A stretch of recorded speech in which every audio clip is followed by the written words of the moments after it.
इस वीडियो में आज डिस्कस करेंगे class 10 science physics chapter light reflection and reflection का पार्ट नंबर 2 आपके अपने YouTube channel education tricks and fun पर।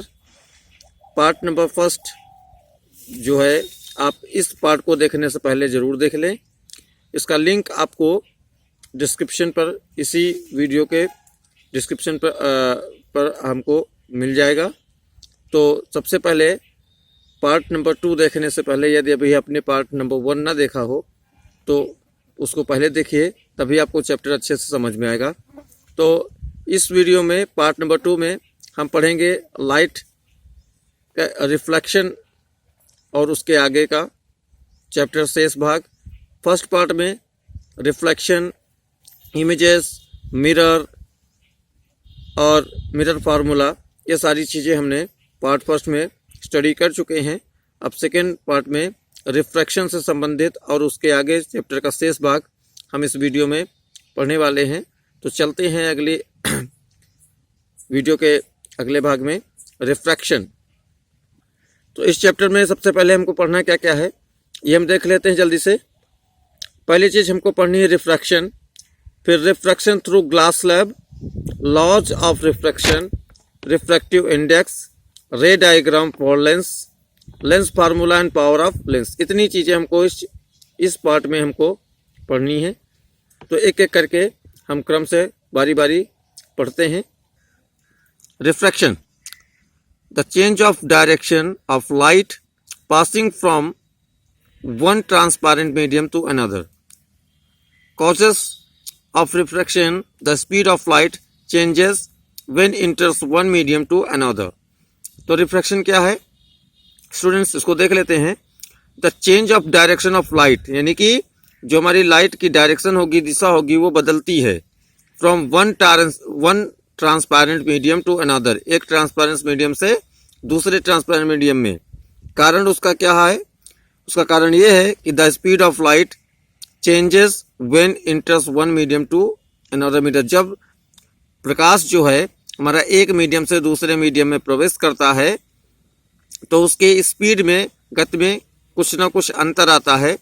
यह इसी कारण रिफ्रैक्शन होता है। तो हम सीधा सीधा ये कह सकते हैं कि जब कोई लाइट रे एक मीडियम से दूसरे मीडियम में प्रवेश करती है तो वो light ray due to the speed of light, speed of जो लाइट है, लाइट की जो स्पीड है उसमें अंतर आने के कारण वो अपने पथ से थोड़ा सा विचलित होती है, थोड़ा सा डेविएट हो जाती है। तो यही प्रोसेस हमारा लाइट का रिफ्रैक्शन कहलाता है। Speed of light in vacuum is 3 into 10⁸ metre per second, यानी कि स्पीड जो होती है लाइट की वो 3 लाख मीटर पर सेकेंड के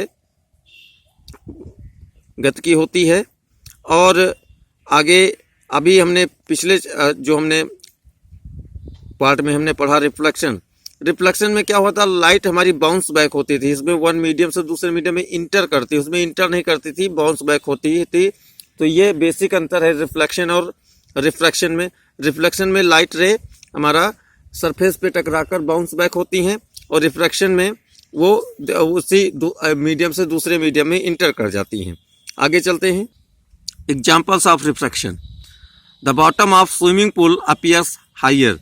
जो कोई स्विमिंग पूल या गांव में जो हमारे ट्यूबवेल्स वगैरह होते हैं उनमें देखा होगा सीमेंटेड जो है हमारी हाउस बनाई जाती है। जब उसमें पानी भरा होता है, बिल्कुल क्लीन साफ नीचे बॉटम दिखाई पड़ रहा हो तो ऐसा लगता है वो थोड़ा सा ऊंचा उठा हुआ है, जितना गहराई पर होना चाहिए उतनी गहराई पर हमको जब पानी उसमें रहता है तो हमको दिखाई नहीं पड़ता। तो ये किसके कारण होता है? ये लाइट के रिफ्रैक्शन के कारण होता है। A pencil partially immersed in water appears to be bent at the surface of the water and air. जब हम एक ग्लास लेते हैं और उसमें पानी भर लें और उसमें एक पेंसिल डुबो कर देखेंगे तो देखेंगे हम क्योंकि उस पेंसिल को हम एयर मीडियम से देख रहे हैं हवा में, और पानी की आधी पेंसिल जो है वो पानी में डूबी हुई है ग्लास में, तो वो जब ग्लास में रहेगी तो ऐसा लगता है कि पेंसिल हल्की सी बेंड हो गई, मतलब झुक गई है।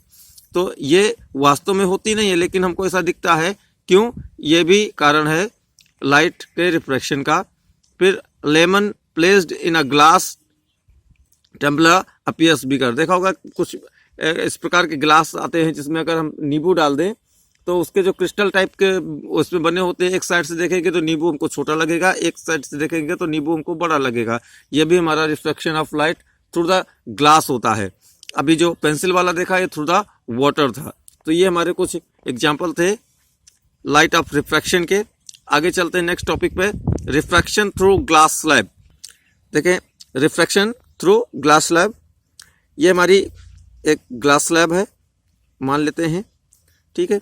अगर इसमें से हमारी कोई लाइट रे हमारी इस तरह से आती है और जब ग्लास के सरफेस से टकराएगी तो ऐसे अगर लाइट रे हमारी सीधी रेखा में चलती, जैसे हमने प्रॉपर्टी में पढ़ा था, तो प्रॉपर्टी के हिसाब से अगर सीधी रेखा में चलेगी तो ये लाइट रे हमारी इस डायरेक्शन में आ रही है और बिल्कुल सीधी उसको सी डायरेक्शन में ऐसे इसको निकल जानी चाहिए थी। लेकिन हुआ क्या, जब ये ग्लास मीडियम में इंटर हुई तो ये क्या हुई, ये थोड़ा सा बेंड हो गई। ये देखो इतना ऐसे बेंड हो गई, बेंड होकर ये सीधा सा हमारी ये ऐसे आती है।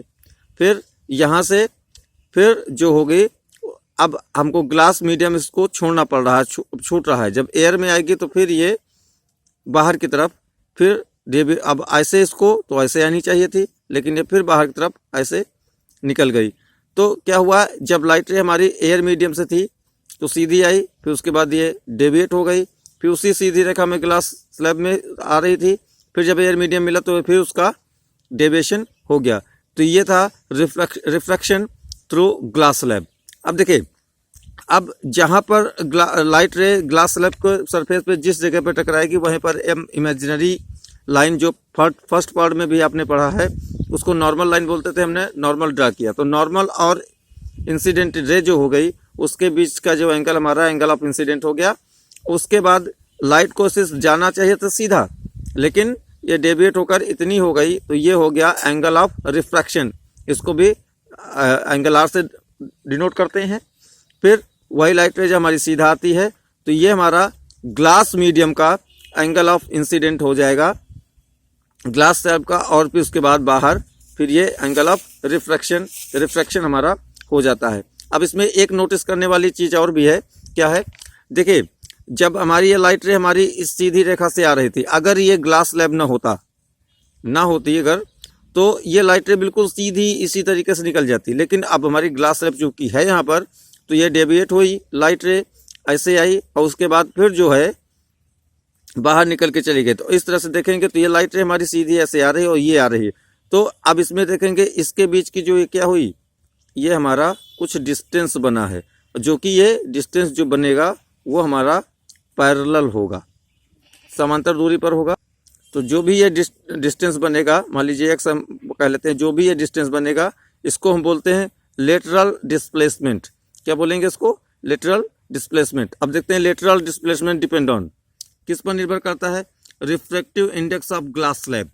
ग्लास स्लैब के रिफ्रैक्टिव इंडेक्स पर निर्भर करता है। रिफ्रैक्टिव इंडेक्स अभी आगे पढ़ेंगे हम।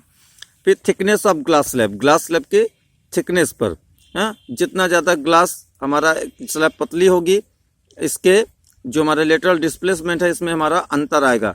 बड़ी होगी तो कुछ अंतर आएगा, यानी कि पतली होने पर या मोटी होने पर इसकी जो पैरेलल लाइंस के बीच की जो डिस्टेंस है वो इसमें अंतर आता जाएगा, कम होगी या फिर बड़ी होगी। नेक्स्ट आता है हमारा laws of refraction. The incident ray, reflected ray and normal to the interface of two transparent media at the point of incidence all lie on the same plane। कहने का मतलब क्या हुआ, जो हमारा इंसिडेंट रे है, जो रिफ्रैक्टेड रे होगी और नॉर्मल, ये सभी का इंटरफेस जो है, जब टू ट्रांसपेरेंट मीडिया मिलेगा at the point of incident के पॉइंट पे, तो all lie on the same plane, उसी सरफेस के एक ही पॉइंट पर तीनों हमको मिलते हुए प्रतीत होंगे या मिलेंगे। ठीक है। अब लॉज ऑफ रिफ्लेक्शन का जो सेकंड नियम है, हम उसको रिफ्लेक्शन का सेकंड लॉ भी कहते हैं, सेकंड रूल भी कह सकते हैं, और इसका एक स्पेशल नेम जिसे में स्नेल्स लॉ भी कहते हैं।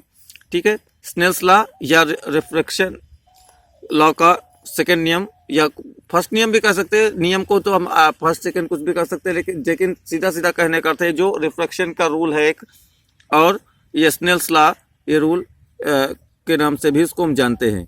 क्या है ये स्नेल्स लॉ, यानी कि रिफ्रैक्शन का second law? The ratio of shine of angle incident and the shine of angle refraction is constant for a light of given color and for the given pair of media। देखिए इसमें क्या है, ये दिया है, जैसे मान लीजिए कोई हमारा मीडियम फर्स्ट है और कोई मीडियम हमारा सेकंड है। अब उससे हमारी कोई एक मीडियम से हमारी लाइट रे आती है, फिर दूसरे मीडियम में वो थोड़ा सा डेविएट होगी। अब इसको थोड़ा सा ऐसे समझ सकते हैं, जैसे ये हमारा मीडियम इधर 1 है, इधर मीडियम हमारा 2 है, ठीक है। अब जैसे यहाँ से मान लीजिए हमारी लाइट रे ये आई, ठीक है। अब देखिए यहाँ पर लाइट रे आ गई तो यहीं पर हम नॉर्मल लाइन ड्रॉ कर देंगे, यानी कि नॉर्मल लाइन हमारी पहले से कोई निश्चित नहीं होती कहाँ पर होगी, जहाँ पर लाइट रे हमारी इंसिडेंट स्ट्राइक करेगी किसी सरफेस पर, वहीं पर हम नॉर्मल बना देंगे। अब देखिए ध्यान से, अब यहाँ से इस लाइन को तो ऐसे सीधी जानी चाहिए थी, बार बार बता रहे हैं, लेकिन वो सेकेंड मीडियम पड़ा तो मान लीजिए ये हमारी ऐसे ये डेविएट हो जाएगी, डेविएट होकर ये आई, तो ये एंगल बनाती है हमारा और ये एंगल बनाती है हमारा, ठीक है। तो ये भी जो भी इनका रेशियो होगा, इस एंगल और इस एंगल का साइन के अकॉर्डिंग, जो हमारा साइन आई ये दिया है, तो साइन के अकॉर्डिंग जो हमारा रेशियो होगा ना, ठीक उसी प्रकार हम एक दूसरा देखो देख लेते हैं। ठीक उसी प्रकार मान लीजिए जो नॉर्मल से ये जो एंगल हमारा बन के आ रहा था, ये कुछ भी था, मान लीजिए 30 डिग्री का था तब के हिसाब से, लेकिन अगर मान लीजिए थोड़ा सा और ये ज़्यादा एंगल बनाती हुई आए ऐसे ना, और यहाँ पर इसका जो है नॉर्मल ड्रॉ हो जाएगा। ये अगर ये ऐसे आएगी तो अब एक हिसाब से इसको सीधी ऐसे जानी चाहिए थी, लेकिन ये डेविएट होकर क्या होगी, ऐसे आएगी। अब मान लीजिए 60 के आसपास होगा तो उसी के हिसाब से इसका रिफ्लेक्शन बदल जाएगा। इसमें 30 था तो उसी के हिसाब से इसका एंगल रिफ्लेक्शन बदल जाएगा। कहने का अर्थ क्या हुआ, जैसे ये 30 के हिसाब से मान लीजिए हमारा 30 डिग्री एंगल से हमारी ये आई तो रिफ्लेक्शन क्या हुआ, झुक गई थी, और इधर तो जो हमारा रिफ्लेक्शन एंगल होगा वो 30 से कम हो जाएगा। लेकिन साइन 30 और जो भी रिफ्लेक्शन पे जितना एंगल बनेगा, नहीं कि sine reflection angle of reflection का जो भी रेशियो बनेगा, जो भी उसका आंसर आएगा सिंप्लीफाई करने पर, वही हमारा 60 और उसके बाद 60 के हिसाब से जो उसका रिफ्लेक्शन होगा, जो एंगल आएगा साइन के हिसाब से को मान रख देंगे, तो जो वैल्यू इसकी आएगी और जो वैल्यू उसकी आएगी वो दोनों वैल्यू हमारी क्या होगी, सेम होगी, दोनों की वैल्यू सेम होगी। जब किसी भी कंडीशन पे वैल्यू सेम आए तो इसीलिए उसको हम बोलते हैं कांस्टेंट वैल्यू, ऐसी वैल्यू को हम बोलते हैं कांस्टेंट। यही हमारा स्नेल्स लॉ है, यही हमारा रिफ्रैक्शन का सेकंड लॉ है। आगे चलते हैं अगले टॉपिक पर, रिफ्रैक्टिव इंडेक्स। अभी पीछे हमने कहा था रिफ्रैक्टिव इंडेक्स के विषय में अभी आगे पढ़ने वाले हैं, तो वही चीज़ रिफ्रैक्टिव इंडेक्स, ठीक है। The ratio of speed of light in a given pair of media. कहने का मतलब क्या है, जो स्पीड की जो लाइट की स्पीड होगी, स्पीड ऑफ लाइट, उसका जो रेशियो होगा दो मीडियम में, ठीक है। मान लीजिए velocity in light in medium first and velocity of light in medium 2, ठीक है। इनके बीच का जो रेशियो होगा वही हमारा रिफ्रैक्टिव इंडेक्स कहलाता है। जैसे मान लीजिए कोई लाइट रे हमारी एयर मीडियम से आती है तो उसकी स्पीड ऑफ लाइट होगी 3 lakh metre per second, 3 × 10⁸ metre per second. और जब वही लाइट रे मान लीजिए हमारे वाटर में या ग्लास स्लैब में इंटर करती है तो उसकी स्पीड डिक्रीज हो जाएगी, कम हो जाएगी। तो कम होने के बाद कितनी स्पीड बचेगी, तो उन दोनों का जो रेशियो होगा वही हमारा रिफ्रैक्टिव इंडेक्स कहलाता है, ठीक है। तो इसीलिए इसको velocity of light first medium को v1 दिया है, वेलोसिटी ऑफ मीडियम सेकंड को v2 दिया है, और रिफ्रैक्टिव इंडेक्स को दर्शाते हैं n से, डिनोट करते हैं स्मॉल n सिंबल से। तो n/1 का मतलब होता है पहले मीडियम से दूसरे मीडियम का जो हमारा रिफ्रैक्टिव इंडेक्स v1/v2 होगा, और दूसरे मीडियम से पहले मीडियम का जो हमारा रिफ्रैक्टिव इंडेक्स होगा n = वो v2/v1 हो जाएगा। तो ये था हमारा रिफ्रैक्टिव इंडेक्स। अब आगे चलते हैं एब्सोल्यूट रिफ्रैक्टिव इंडेक्स। तो refractive index of a medium which respect to vacuum और एयर। अभी हमने पीछे पढ़ा है रिफ्रैक्टिव इंडेक्स, जिसमें दो मीडियम का रेशियो जो होता था वो रिफ्रैक्टिव इंडेक्स होता था। ये भी हमारा वही रेशियो ही है, लेकिन उसमें से एक मीडियम इसमें कह रहा है कि वैक्यूम या एयर का अनिवार्य रूप से होना चाहिए। अगर होगा तो उसे हम एब्सोल्यूट रिफ्रैक्टिव इंडेक्स बोलेंगे। ठीक है, refractive index of a medium with respect to vacuum of air, यानी कि इसका फार्मूला होगा n=c/v, where n = what? Refractive index, c speed of light in vacuum upon velocity of light in medium 2। ठीक है, तो उस हिसाब से हमारा ये फार्मूला बनता है। c की वैल्यू हमारी ऑलरेडी निश्चित होती है, आपको ये याद रखनी पड़ेगी, 3 × 10⁸ मीटर पर सेकेंड। और v द अदर मीडियम, जो इसका दूसरे मीडियम से, नहीं कि जो हमारी लाइट रे एयर मीडियम से आकर किस मीडियम से जाती है, या किसी मीडियम से लाइट रे निकलकर एयर मीडियम से आती है, दोनों परिस्थिति में जो है तो वो मीडियम हमको अदर मीडियम ने लिखा है, तो वो v होगा। ठीक है, refractive index of a diamond. ठीक है, रिफ्रैक्टिव इंडेक्स आप अपनी टेक्स्ट बुक में देखेंगे तो बहुत सारी चीज़ों के रिफ्रैक्टिव इंडेक्स आपको उसमें लिखे होंगे। ठीक है, जिसमें कि refractive index of a diamond is the highest. जो डायमंड हमारा होता है उसका रिफ्रैक्टिव इंडेक्स सबसे ज़्यादा होता कितना है? 2.42। ये इसकी वैल्यू होती है जो कि सबसे ज़्यादा है, और डायमंड की ही रिफ्रैक्टिव इंडेक्स सबसे अधिक होती है। अभी चैप्टर के स्टार्टिंग से बार बार हम एक शब्द का बार बार यूज़ करते हैं, one medium, another medium, first medium, second medium. ठीक है, तो मीडियम क्या है हमको देखना है। ठीक है, optically denser medium and optically rare medium. यानी मीडियम भी हमारे दो प्रकार के होते हैं, एक ऑप्टिकली डेंसर मीडियम होगा और एक ऑप्टिकली रेयर मीडियम होगा। तो देख लेते हैं क्या है। Out of 2 medium the medium higher value of refractive index. जो हमारे डेंसर मीडियम क्या होगा, 2 मीडियम अगर हमारे पास दिए हैं तो आउट ऑफ 2 मीडियम, दोनों मीडियम में द मीडियम हायर वैल्यू, जिस मीडियम की वैल्यू जो होगी वो अधिक होगी, ज़्यादा होगी रिफ्रैक्टिव इंडेक्स की, वो हमारा डेंसर मीडियम कहलाएगा, और जिसकी कम होगी तो वो रेयरर मीडियम कहलाएगा। फिलहाल पूरी डिफिनेशन हम देख लेते हैं। Out of 2 given medium the medium with the lower value of refractive index. Refractive index की जब वैल्यू लोअर होगी दोनों मीडियम में, जिसकी लोअर होगी वो हमारा रेयरर मीडियम कहलाएगा, और जिसकी जो है हायर होगी वो हमारा डेंसर मीडियम कहलाएगा। अभी रेयर और डेंसर मीडियम जैसे हमने पढ़ लिया, तो अब देखते हैं। जैसे मान लीजिए हमारा ये मीडियम 1 और ये मीडियम 2 है, और ये हमारा रेयर मीडियम है और ये हमारा डेंसर मीडियम है। जो भी मीडियम होगा ये रेयर मीडियम और डेंसर मीडियम है। तो क्या होगा, जब कोई, अभी बार बार डेविएशन बता रहे थे लाइट का, तो जैसे कोई लाइट रे हमारी रेयर मीडियम से आती है तो ये सरफेस पर इसी पॉइंट पर टकरा गई, तो यहाँ पर इसका हम क्या करेंगे, नॉर्मल ड्रॉ कर लेंगे। ये हमारी नॉर्मल होगी जो 90 डिग्री पर होता है। ठीक है, ये हमारा नॉर्मल हो जाएगा। ये पर यहाँ पर टकराई। ठीक है, अगर रेयर मीडियम से डेंसर मीडियम में लाइट रे जाएगी तो वो ऐसे सीधी, अगर सीधी रेखा में जाएगी तो ऐसे जाएगी, लेकिन जब रेयर मीडियम से डेंसर मीडियम में प्रवेश करेगी तो लाइट रे ये डेविएट होकर किधर, नॉर्मल की तरफ झुकेगी। नॉर्मल की तरफ ये हमारी झुक जाएगी, बेंट हो जाएगी। तो ये कब होगा, जब हमारा लाइट रे जो आएगी वो rare medium to denser medium आएगी, तब ऐसा होगा। ठीक है, और ठीक उसी प्रकार एक बी भाग इसका देख लेते हैं। जब हमारा डेंसर मीडियम से लाइट हमारी रेयर मीडियम में आएगी तब क्या होगा, जैसे हमारी कोई लाइट रे, ये देखिए ये आई है हमारी। ठीक है, यहीं पर हमारा क्या हुआ, नॉर्मल बन गया। ठीक है, ये हमारा नॉर्मल बन गया। तो अब डेंसर मीडियम से रेयर मीडियम में जाएगी तो ऐसे, तो इसको ऐसे जानी चाहिए एकदम सीधा, लेकिन क्या हुआ, ये ऐसी परिस्थिति में ये लाइट जो है ये थोड़ा away from the normal, normal से दूर की तरफ ये डेविएट होगी। ठीक है, तो ये दोनों चीज़ आपको समझ लेनी है। जब कोई लाइट रे रेयर मीडियम से, जब कोई लाइट रे हमारी रेयर मीडियम से डेंसर मीडियम में आती है तो उसका deviation towards the normal, normal की तरफ होगा।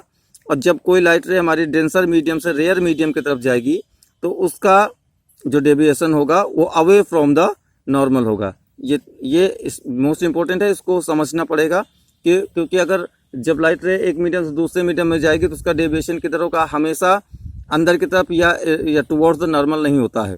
जब रेयर टू डेंसर आएगी तो टुवर्ड्स द नॉर्मल, और जब डेंसर टू रेयर जाएगी तो अवे फ्रॉम द नॉर्मल। अभी refractive index reflection through the glass slab में भी हमने पीछे आप उस एक बार फिर से रिवर्स करके आप उसको देख सकते हैं कि पहले जब लाइट रे एयर से ग्लास में आई थी तो टुवर्ड द नॉर्मल गई थी, उसके बाद जब ग्लास स्लैब से बाहर की तरफ निकली थी, जब पैरेलल लाइन अभी जब बताया था हमने तो वो बाहर की तरफ निकली थी। तो ये एक हमारा इम्पोर्टेंट चीज़ है, इसको समझने वाली है, जो आपको ए और बी दो फिगर के माध्यम से समझाई। अगला टॉपिक है हमारा स्फेरिकल लेंसेज। ठीक है, अब स्फेरिकल लेंसेज दो प्रकार के हमारे स्फेरिकल लेंसेज होंगे, एक हमारा कॉन्वेक्स होगा और दूसरा कॉनकेव होगा। ठीक है, इसकी आइडेंटिफिकेशन करने के लिए क्या है, जो हमारा कॉन्वेक्स लेंस होगा वो थिन फ्रॉम कॉर्नर्स में थिन होता है, पतला होगा, and thick at the centre पे वो मोटा होगा। और इसका कॉन्वेक्स लेंस को हम कन्वर्जिंग लेंस भी कहते हैं। कन्वर्जिंग लेंस क्यों कहते हैं, क्योंकि जब कॉन्वेक्स लेंस से हमारी लाइट रे आएंगी तो एक दूसरे सभी लाइट रे ये लेंस जो क्या करता है, सबको एक सेंटर पर मिलाने का काम करता है, तो ये कन्वर्ज करता है लाइट को, इसीलिए इसका नाम कन्वर्जिंग लेंस भी है। और ये हमारा सेकंड, इसको हम अभी कॉनकेव लेंस बोलेंगे। और कॉनकेव लेंस क्या होता है, ये थिक फ्रॉम कॉर्नर से तो चौड़ा होगा और थिन एट द सेंटर पर पतला होगा। और ये लाइट रे क्या करता है, जब लाइट रे हमारी आती है तो उसको डाइवर्स करता है, दूर करता है, इसीलिए इसको हम डाइवर्जिंग लेंस भी कहते हैं। अब आगे देख लेते हैं प्रॉपर्टीज ऑफ लेंसेज। तो सबसे पहले हमको दिया गया है ये कॉन्वेक्स लेंस। अब इसमें क्या होगा, जैसे कोई लाइट रे हमारी क्या हुई, ये जो प्रॉपर्टी पे ये जो लेंस है हमारा, ये हमारा कॉन्वेक्स लेंस होगा, ये हमारा कॉनकेव लेंस होगा। पहले बता चुके हैं। कॉन्वेक्स लेंस में ये बिल्कुल समसीधी, बिल्कुल स्ट्रेट टू स्ट्रेट मिलाने वाली ये रेखा हम खींचेंगे तो प्रिंसिपल एक्सिस को जहाँ पर काटेगी, यहाँ पर हम इसको वो पॉइंट से डिनोट कर देते हैं, जिसे हम उसको ऑप्टिकल सेंटर या हिंदी में प्रकाशीय केंद्र कहते हैं। ठीक है, और इसके बैक साइड में F1 और C1, इधर F2 एंड C2 दिया है। यानी कि लेंसेज के केस में हमारे दो फोकस होंगे और दो सेंटर ऑफ द कर्वेचर हम होंगे, हम ये कह सकते हैं।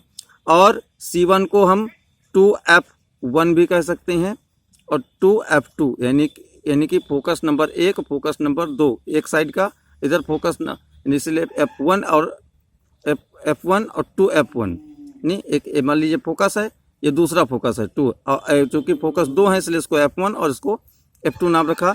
ठीक इसी प्रकार यहाँ पर भी 2 फोकस हमारे होंगे, इसलिए इसको F1 F2 नाम दे दिया। ये हमारा C1 और हमारा C2 हो गया।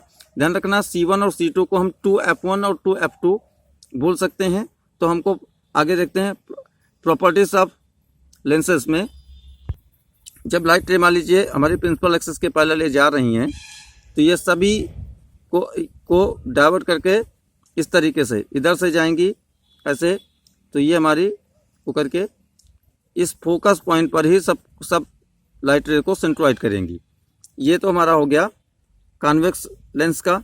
अब कन्वर्जिंग लेंस में जैसे लाइट रे हमारी ये गई, तो जैसे ही ये इस पर इंटर होगी, इसके कांटेक्ट में आएगी, तो ये लाइट रे को ऐसे दूर इस तरीके जैसे मान लीजिए आई, जैसे ये इसको ऐसे दूर भगाएगी। अब ये एक दूसरे को दूर भगा रहे हैं तो कहीं मिलना नहीं है, तो नहीं मिलना है तो आगे तो नहीं मिलना है। इसका मतलब जैसे हमने मिरर में पढ़ा था उस हिसाब से ये कहीं पीछे जाकर मिलेंगी, तो पीछे जाकर कहीं मिलेंगे। इसका मतलब ऐसे ऐसे हम इसको इमेजिनरी लाइन ड्रॉ कर देंगे ऐसे इस तरह से, तो ये F1 पर पीछे जाकर जो है अगर पीछे अगर लाइट रे जाती तो इस तरह से F1 पर मिल जाती। तो इससे हमारा एक स्पष्ट ये भी हो गया कि कॉन्वेक्स लेंस में जो हमारा जो इमेज बन रही है वो हमारी रियल बन रही है, और कॉनकेव लेंस में जो है वो जो बन रही है वो हमारी वर्चुअल इमेज बन रही है। ठीक है, आगे चलते हैं। Rules and image formation by the convex lens. Total 3 rules हैं इसके, तो बारी बारी से देखते हैं। पहला number, a ray of light parallel to the principal axis of the convex lens always pass focus of the other side of the lens। कहने का अर्थ क्या हुआ, जब कोई लाइट रे हमारी प्रिंसिपल एक्सिस के पैरेलल, देखिए ये देखिए पैरेलल लाइन पे जाएगी तो क्या होगा, वो प्रिंसिपल एक्सिस के पैरेलल अगर जाएगी कॉन्वेक्स लेंस के थ्रू, तो always pass to the focus, ये फोकस से पास होकर जाएगी other side of the lens, यानी कि लेंस से इधर से लाइट रे हमारी आई, अदर लेंस के अदर साइड से के फोकस से पास होकर चली जाएगी। ये रूल नंबर फर्स्ट हमारा कहता है कॉन्वेक्स लेंस का। नेक्स्ट आते हैं रूल नंबर सेकेंड पे। A ray of light passing through the focus will emerge parallel to the principal axis after reflection. कहने का अर्थ क्या हुआ, जब कोई लाइट रे पास होगी फोकस के थ्रू, विल इमर्ज पैरेलल, तो वो पैरेलल होगी प्रिंसिपल एक्सिस के रिफ्लेक्शन के बाद। ठीक है, जैसा कि अभी फिगर में देखेंगे, इस तरह से ये लाइट रे हमारी आई जो कि फोकस से होकर गई और बाद में रिफ्लेक्शन के बाद ये प्रिंसिपल एक्सिस के पैरेलल चली गई। ये हमारा था rule number second. Rule number third जो हमारा है क्या है, a ray of light passing through the optical centre will pass without any deviation. जब कोई लाइट रे हमारी क्या होगी, ऑप्टिकल सेंटर से होकर पास हो जाएगी, तो उसमें किसी रिफ्लेक्शन भी उसका सेम पाथ पे होगा, उसी रास्ते पे होगा, इसका मतलब कोई डेविएशन नहीं होगा। ठीक है, तो ये हमारा था रूल नंबर थर्ड हमारा कॉन्वेक्स लेंस का। नेक्स्ट है image formed by convex lens. Image से कॉन्वेक्स लेंस से इमेज कैसे बनती हैं, टोटल 6 रूल्स हैं। जैसे हम आपको पहले फर्स्ट पार्ट में हमने मिरर में बताया था, पोजीशन के अकॉर्डिंग इसके रूल्स बनते हैं। टोटल 6 रूल्स हैं। ठीक है, at the infinity, beyond the C1, at the C, between C1 and F1, at the F1 and between the optical centre and F1। देखिए, व्हेन ऑब्जेक्ट एट इन्फिनिटी, जब हमारा object infinity से आ रहा हो, तो इन्फिनिटी से आ रहा हो तो क्या हो गया, पैरेलल लाइन ड्रॉ करेंगे, बहुत दूर है तो इसलिए पैरेलल लाइन हम ड्रॉ करते हैं। ये देखिए लाइन आई और ये F2 पर सब सेंट्रोइड होकर चली गई इस तरह से, तो सारे लाइनें इसी F2 पर काट रही हैं, तो यहीं पर इसका इमेज बन जाएगा। ठीक है, तो जब हमारा ऑब्जेक्ट इन्फिनिटी पर रखा होगा तो उसका इमेज हमारा कैसा बनेगा, उसकी इमेज हमारी बनेगी, उसकी पोजीशन जो होगी एट F पर ही बनेगा। और कैसा बनेगा, रियल बनेगा और इन्वर्टेड बनेगा, जो भी बनेगा वास्तविक बनेगा, उल्टा बनेगा। और साइज पॉइंट साइज, एक पॉइंट के साइज का ही इमेज हमारा बनेगा। ठीक है, अब आते हैं दूसरे पॉइंट पर। व्हेन ऑब्जेक्ट बियॉन्ड C1, जब C1 के पीछे रखा हो, जैसा कि अब देखो फिगर में आपको दिख रहा है C1 के पीछे ऑब्जेक्ट जो एरो का निशान है। ठीक है, तो जब C1 के पीछे रखा होगा, ये हमारा ऑब्जेक्ट है। अब हम इससे क्या करेंगे, एक लाइन हम प्रिंसिपल एक्सिस के पैरेलल ड्रॉ करेंगे जो कि हमारी डाइवर्स होकर फोकस से रिफ्लेक्ट होकर फोकस से पास होकर निकल जाएगी। अब एक लाइट रे जो क्या करेंगे, थ्रू द ऑप्टिकल सेंटर, इस ओ से ऑप्टिकल सेंटर से पास करेंगे तो उसी रास्ते से ये फिर वापस आएगी। तो जब या रिफ्लेक्शन होगा इसी रास्ते से, तो इस जो हमारी फर्स्ट रे है जो parallel to the principal axis आई है और जो थ्रू द ऑप्टिकल सेंटर गई है, ये देखिए आगे इस पॉइंट पर जो है एक दूसरे को काटते हैं, तो यहीं पर उसका इमेज बन जाएगा। तो इसका भी पोजीशन क्या होगी समझ लेते हैं। जो इसकी इमेज बनेगी तो बिटवीन F2 एंड C2 के बीच बनेगा। देखिए जैसा कि बन रहा है, F2 और C2 के बीच में बन रही है। ठीक है, और साइज जो होगी वो छोटी होगी, वस्तु से काफ़ी छोटी होगी। नेचर इसका बनेगा रियल एंड इन्वर्टेड। अब फिगर में तो जैसा हमने बनाया है कि ऑब्जेक्ट से और इमेज लगभग साइज के बराबर दिख रहा है, तो रफली इमेज है। उसे जो अगर ऑब्जेक्ट हमारा ये है तो जो इमेज होगी इससे भी काफ़ी छोटी बनेगी ना, तो रियल बनेगी, जो भी बनेगी रियल बनेगी, इन्वर्टेड बनेगी, बहुत ही छोटी। व्हेन ऑब्जेक्ट एट C1, जब ऑब्जेक्ट हमारा C1 पे रखा हो तब क्या होगा, तो जब ऑब्जेक्ट हमारा C1 पे रखा होगा तो फिर वही light ray parallel to principal axis draw करते हैं, F2 से पास होकर निकल जाएगी, फिर थ्रू द ऑप्टिकल सेंटर से करेंगे और पास होकर निकल जाएगी। तो ये देखिए C2 का पॉइंट है और यहीं पर ये दोनों लाइन एक दूसरे को क्रॉस की हैं, ये इसका इमेज बन गया।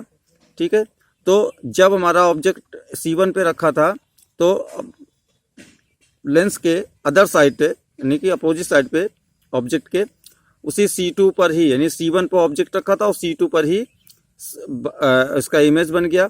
अब इमेज कैसी होगी, पोजीशन एट C2 पर ही देखो बन गया है। और इसका जो नेचर होगा रियल बनेगा और इन्वर्टेड बनेगा, रियल बनेगा और सेम साइज ना, साइज उसकी जो होगी वो सेम साइज होगी, यानी कि जितना बड़ा हमारा ऑब्जेक्ट होगा उतनी ही साइज का हमारी इमेज बनेगी जब वस्तु को C1 पर रखेंगे। ठीक है, और जब ऑब्जेक्ट हमारा C1 और F1 के बीच में होगी ये यहाँ पर, तो फिर वही चीज़ पैरेलल टू प्रिंसिपल एक्सिस और ये रिफ्लेक्ट होकर चली गई फिर टू द ऑप्टिकल सेंटर। ये देखिए ऐसे निकल रही है ये यहाँ पर, ये दोनों पर एक दूसरे को यहाँ पर काटी और इस प्रकार से इसका इमेज बन गया। तो इमेज अब देखो कैसा बना, बियॉन्ड C2 के पीछे बन रहा है, रियल बनेगा और इन्वर्टेड बनेगा। वास्तव में देखिए लाइट रे एक दूसरे को इंटरसेक्ट कर रहे हैं तो रियल बनेगा, इन्वर्टेड बनेगा, उल्टा बनेगा और वस्तु से बड़ा बनेगा, इनलार्ज्ड। ठीक है, तो ये हमारा चौथा पॉइंट था। अब पांचवें पॉइंट की तरफ आते हैं। व्हेन ऑब्जेक्ट एट F1, जब हमारा ऑब्जेक्ट F1 पर रखा होगा तब क्या होगा, जब हमारा ऑब्जेक्ट F1 पर रखा होगा तो पैरेलल जाएगी, F2 से क्रॉस होकर निकल जाएगी, फिर थ्रू द ऑप्टिकल सेंटर निकलेगी। तो ये देखेंगे एक कहीं पर एक दूसरे को कहीं पर जो है इंटरसेक्ट नहीं कर रही, सीधा सेम डिस्टेंस दोनों लाइट रेज बनाती हुई सेम डिस्टेंस जा रहे हैं। तो एक हिसाब से ये क्या है, पैरेलल रेज बनाती हुई चली जाएंगी। तो पैरेलल रेज बनाती हुई चली जाएंगी, इसका मतलब इसका ऑब्जेक्ट जो होगा वो कहीं जाकर इन्फिनिटी पर जाकर बनेगा, जाकर कहीं पर भी इन्फिनिटी पर जाकर बनेगा। अब ऐसे तो ये पैरेलल लाइन कहीं मिलनी है नहीं, तो उसी तरीके से उसका इमेज क्या होगा, एट इन्फिनिटी ना, कहाँ पर बनेगा, इन्फिनिटी पर बनेगा। और जहाँ भी बनेगा इन्फिनिटी पर वो वहाँ पर रियल बनेगा और उल्टा यानी कि इन्वर्टेड बनेगा। और उसका जो हमारा इमेज होगी वो ऑब्जेक्ट से हाईली इनलार्ज, बहुत बड़ी बनेगी, ऑब्जेक्ट से बहुत ही ज़्यादा बड़ी बनेगी, जहाँ भी बनेगी बहुत बड़ी बनेगी। अब इसके लास्ट पॉइंट पर आ जाते हैं। When object between F1 and optical centre, O optical centre के बीच में रखी जाएगी। देखिए F1 और ये हमारा ऑप्टिकल सेंटर होता है। तो ये हमारी लाइट रे गई parallel to the principal axis और ये देखिए रिफ्लेक्ट होकर फोकस से F2 से निकल गई, ये थ्रू द ऑप्टिकल सेंटर जा रही है, उसी रास्ते से फिर हमारी रिफ्लेक्ट हो जाएगी। ठीक है, तो अब यहाँ से देख रहे हैं कि जैसे जैसे देखो यहाँ पर डिस्टेंस कम थी, यहाँ थोड़ी ज़्यादा हो गई, यहाँ देखिए और ज़्यादा हो गई। इसका मतलब जैसे जैसे और आगे हमारी लाइट रे इधर बढ़ती जाएंगी उधर क्या होगा, इन दोनों के बीच की डिस्टेंस बढ़ती जाएगी। तो कहीं इंटरसेक्ट करना तो इसको है नहीं कि कहीं इंटरसेक्ट करेंगी, कहीं पर भी संभावना इंटरसेक्ट होने की इसकी नहीं मिल रही। तो इसका मतलब जब इधर आगे इंटरसेक्ट नहीं होगी तो कहीं पीछे जाकर अगर पीछे लाइट जाती तो इंटरसेक्ट होती। तो कैसे, तो इसको हम एक इमेजिनरी लाइन ड्रॉ कर देते हैं, देखिए जैसे की है। फिर देखिए इमेजिनरी लाइन से इससे भी ड्रॉ किए, तो ये दोनों लाइन एक दूसरे को इस पॉइंट पर लगभग काट रही हैं। तो इससे सीधी रेखा हम एक ड्रॉ करेंगे ये, तो इस इमेज का जो हमारा इस ऑब्जेक्ट का जो हमारा इमेज बनेगी वो हमारी ये बनेगी। अब चूंकि इधर लाइट रे हमारी आई नहीं है, क्या हुआ, इधर से दूर दूर जा रही है, लेकिन अगर इधर दूर हो रही थी इधर, अगर इधर जाती तो कहीं सेंट्रॉइड होती, अगर जाती तो यानी कि ये हमारी इमेजिनरी लाइन है। तो इमेजिनरी लाइन के से बना हुआ इमेज हमारा जो वर्चुअल होता है। तो इसकी इमेज देख लेते हैं कैसी बनेगी। पोजीशन इसकी होगी same size on off lens, lens के एक ही सेम साइड पे होगी, एक ही साइड पे होगी, जिधर ऑब्जेक्ट रखा होगा उधर ही इमेज बनेगी। नेचर इसका होगा वर्चुअल एंड इरेक्ट, आभासी बनेगा और सीधा बनेगा। देखिए वस्तु की तरह बिल्कुल सीधा बन रहा है और साइज इन लार्ज यानी ऑब्जेक्ट से बड़ा बनेगा। ये तो थे हमारे कॉन्वेक्स लेंस के रे डायग्राम। पोजीशन के अकॉर्डिंग अगर ऑब्जेक्ट लेंस को के सामने कहाँ पर रखेंगे तो उसका इमेज कहाँ पर और कैसा बनेगा। अब आगे चलते हैं।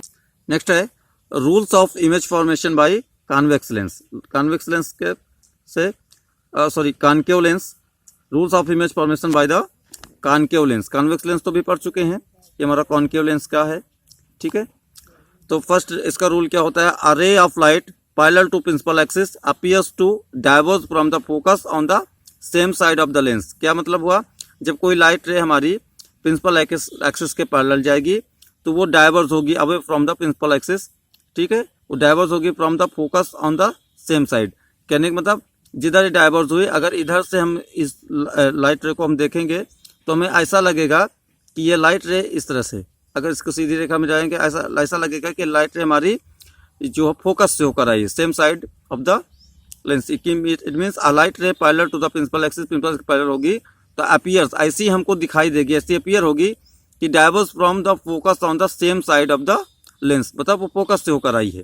फिर इसका सेकेंड रूल हमारा क्या है, a ray light appears to meet the focus, ऐसा लग रहा है appears to meet the focus will emerged parallel to the principal axis ना। जैसे ऐसा लग रहा है कि जैसे ये हमारी F2 से निकल रही हो ना, a light ray appears to meet ना, अगर ये क्रॉस तो जाकर ये हमारी parallel to the principal axis निकल जाएगी। ये रूल फर्स्ट है।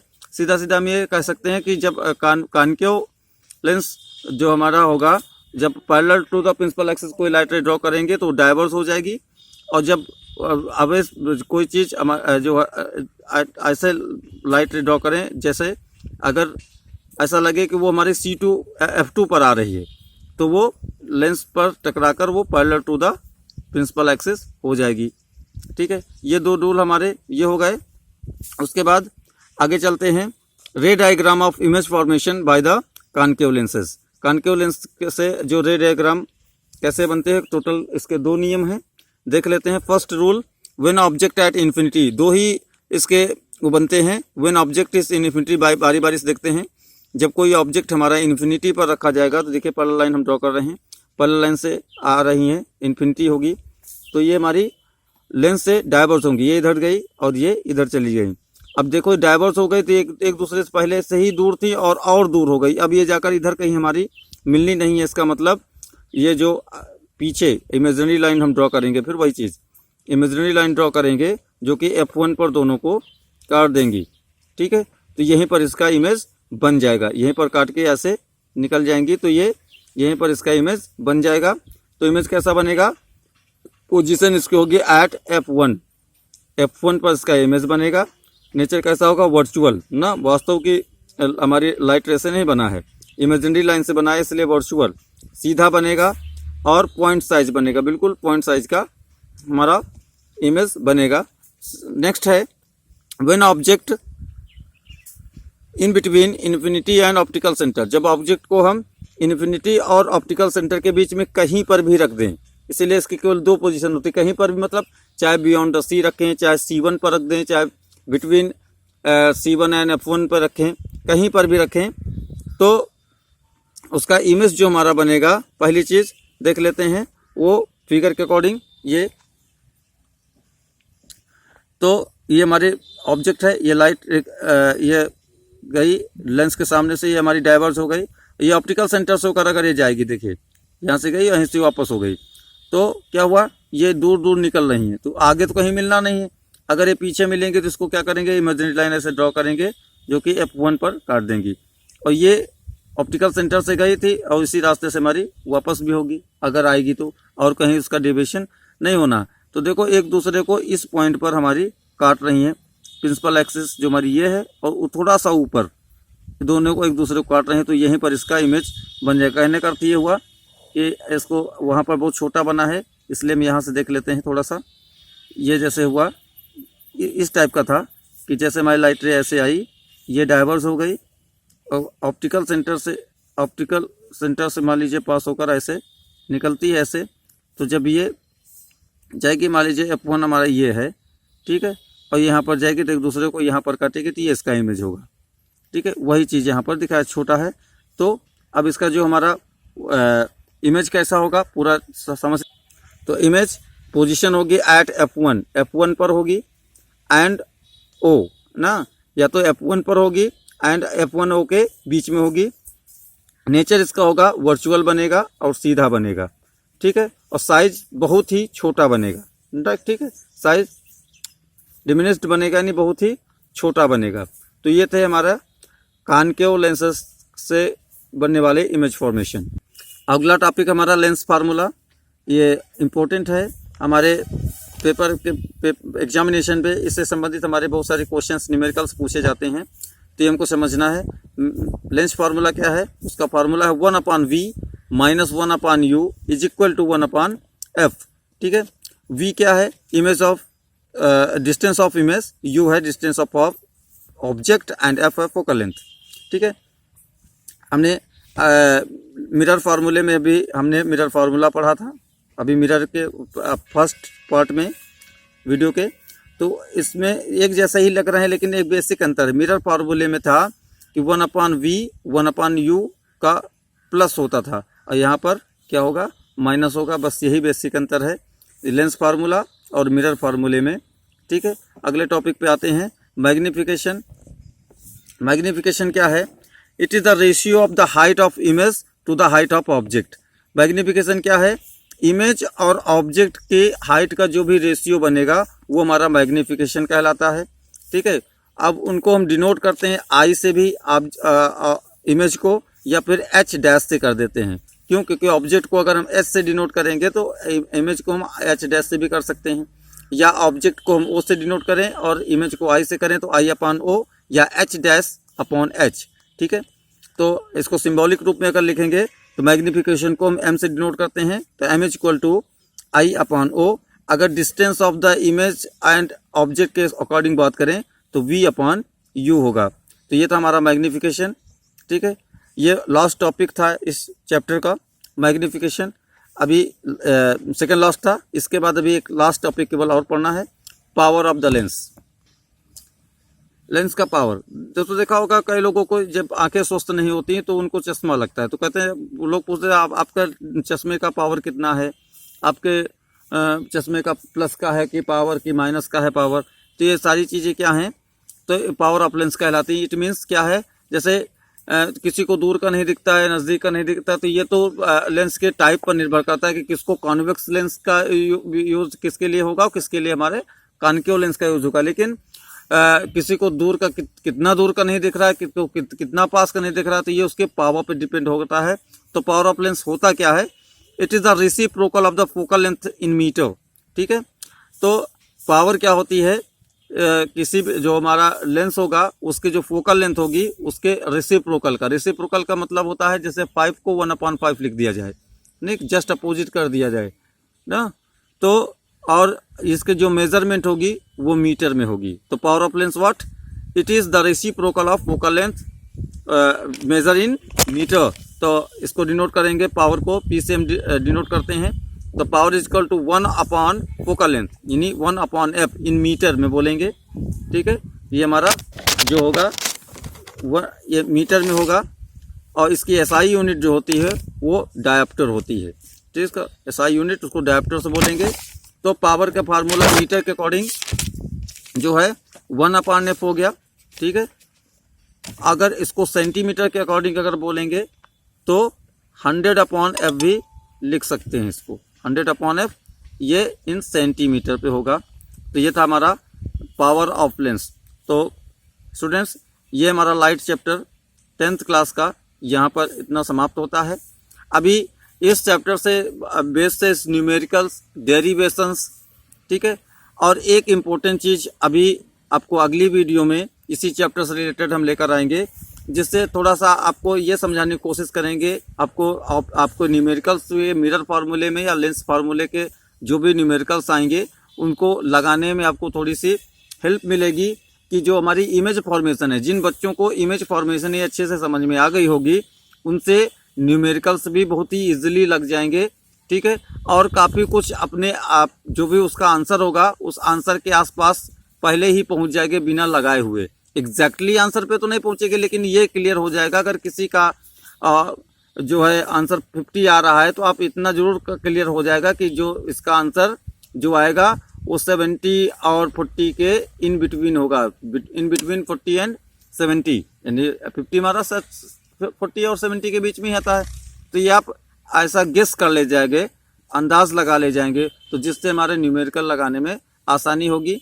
ये सारी चीज़ें हम आप वीडियो के नेक्स्ट वीडियो पर जो है इसी का बनाकर आपके सामने इसी चैनल पर एजुकेशन ट्रिक्स एंड फन पर फिर उपलब्ध होगा। ठीक है, पहले तो ये चैप्टर आप अच्छे से क्लियर करेंगे, दोनों पार्ट पढ़ेंगे, पहले पार्ट 1 फिर पार्ट 2। ठीक है, उसके बाद इससे संबंधित हमारे मिरर फार्मूला का डेरिवेशन एंड R = F/2 एक हमारा फार्मूला है जो पार्ट 1 में हमने पढ़ाया था। ठीक है, इस सब का डेरिवेशन और बेस्ड न्यूमेरिकल इस चैप्टर के बेस्ड जो है उसका एक नया स्पेशल आपको अलग से वीडियो मिलेगा। तो पहले आप चैप्टर क्लियर कर लेते हैं, इसके बाद आप वो भी आसानी से कर ले जाएंगे।